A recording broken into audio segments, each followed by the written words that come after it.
Are there any nutritional supplements that you recommend everyone takes? Or most of us should take?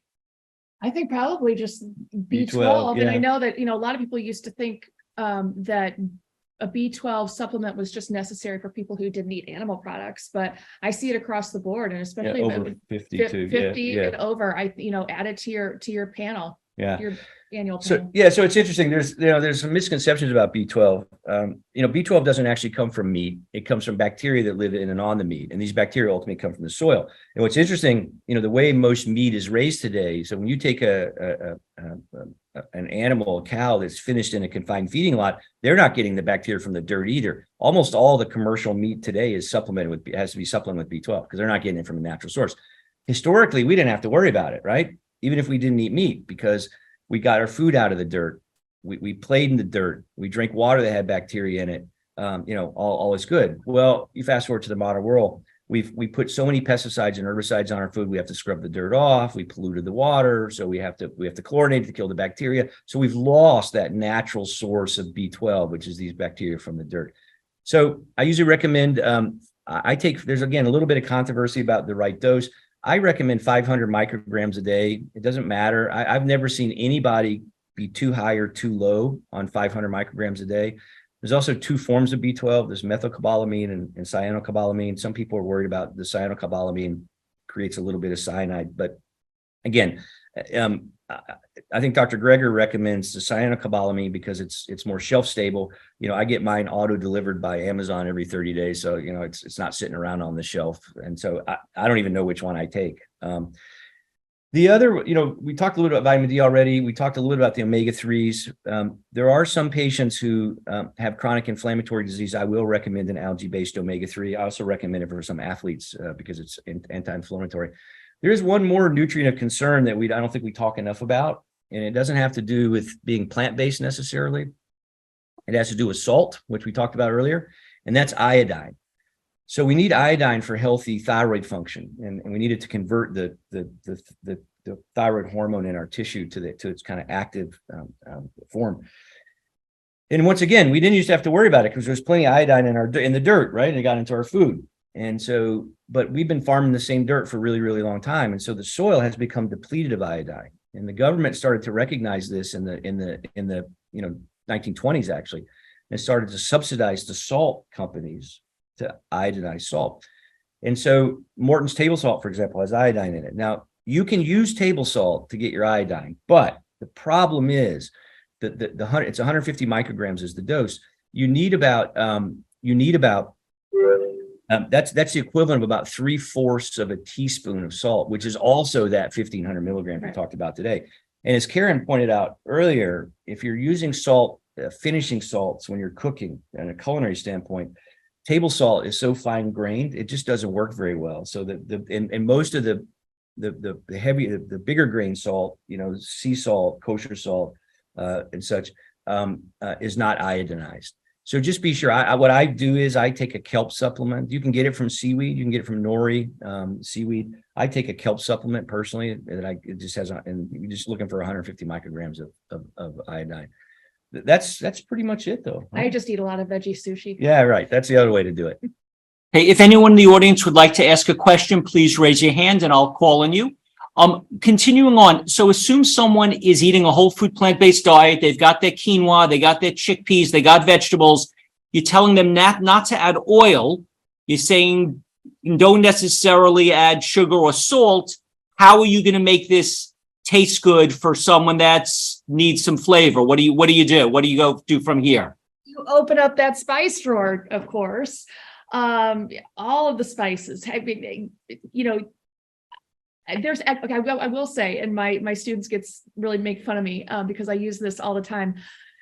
Trader Joe's has a blend called 21 Seasoning Salute or 21 Salute Seasoning something. I don't know. It's $1.99. They always have it in stock. And it's sodium free, actually. And it has 21, different herbs in it. And it is fantastic. I will put it in my pasta. I'll put it in my burger mixes, my black bean burger mixes. I'll put it in my salad dressings. It is fantastic, but it really is. I mean, the spice of life, there it is. It's you just open up your spice drawer. I also use a fair number of condiments. But you really want to watch, to your point, the sugar and the salt also. Right. Nutritional yeast is something that we plant-based people love so much. It's a deactivated yeast.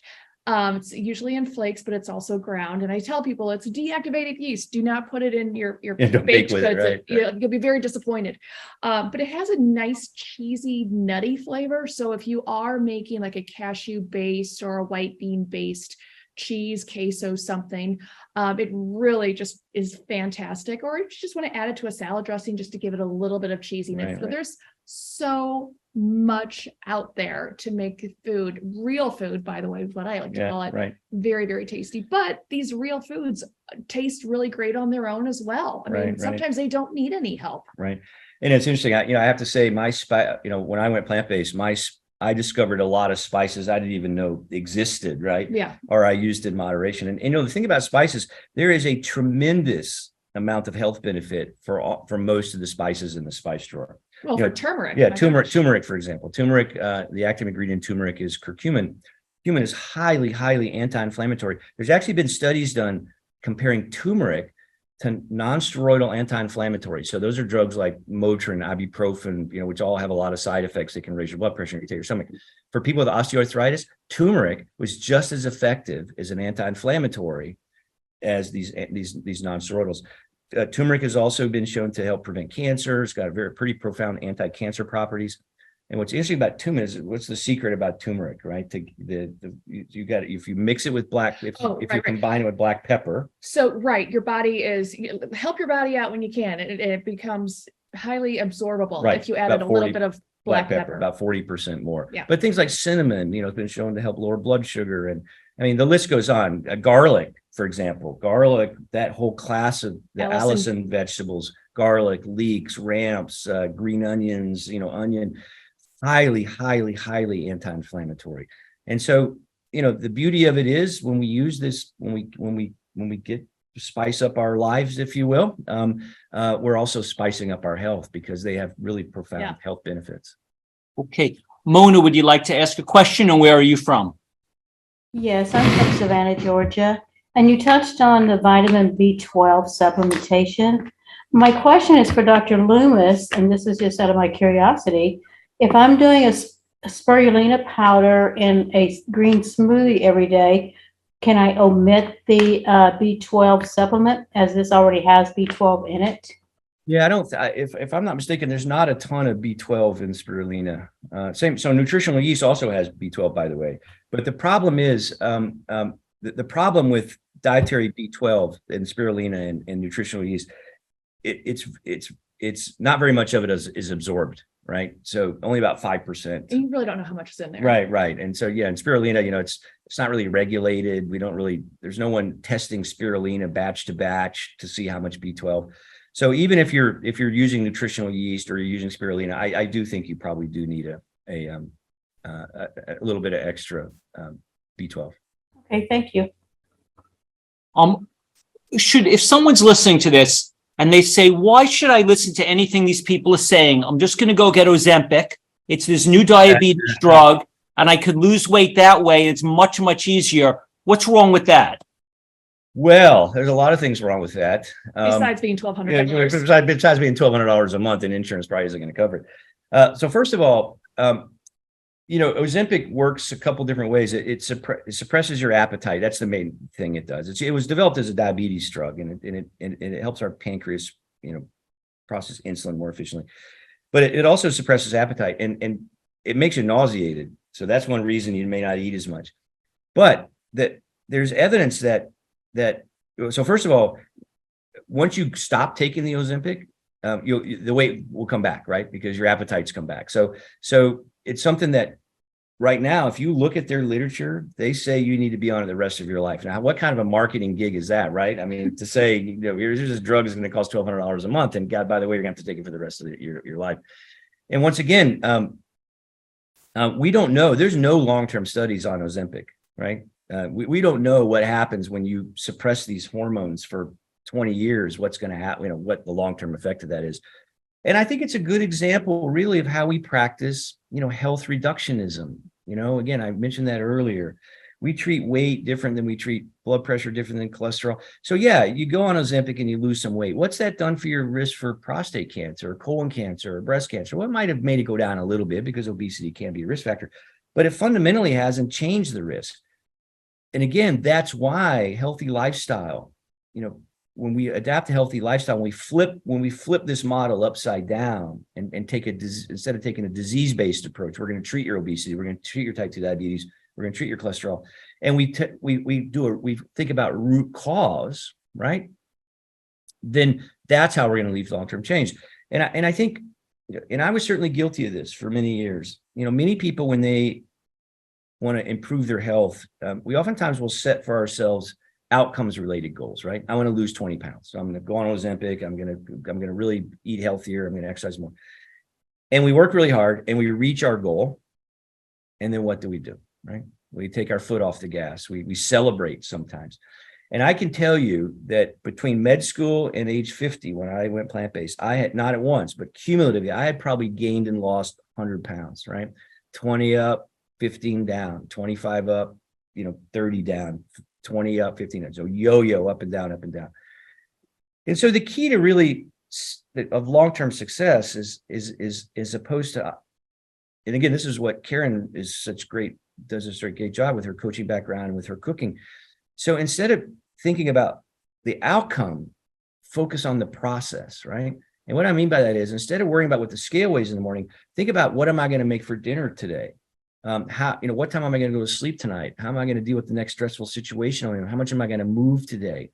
And so, and that's sometimes easier said than done. And again, I think that is, that's one thing that Caryn does such a great job here at the Center for Plant-Based Living, is giving people the tools to those process related tools around what to eat, how to navigate social situations, how to navigate time constraints or budgetary constraints, because those are the kind of things that need to be addressed in the process to really achieve long-term success beyond taking pills.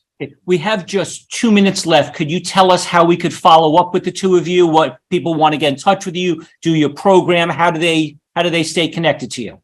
So the Center for Plant-Based Living, we have a virtual component to it as well, a membership, and we have people from all over the world who are members. It's a totally virtual membership, and we won't get too much into that, but one of the perks of the membership is your own, a group class, cooking class, via Zoom. And I encourage people to cook with me from the comfort of their own kitchen, because it is such a fantastic learning tool. Jim is also a part of it.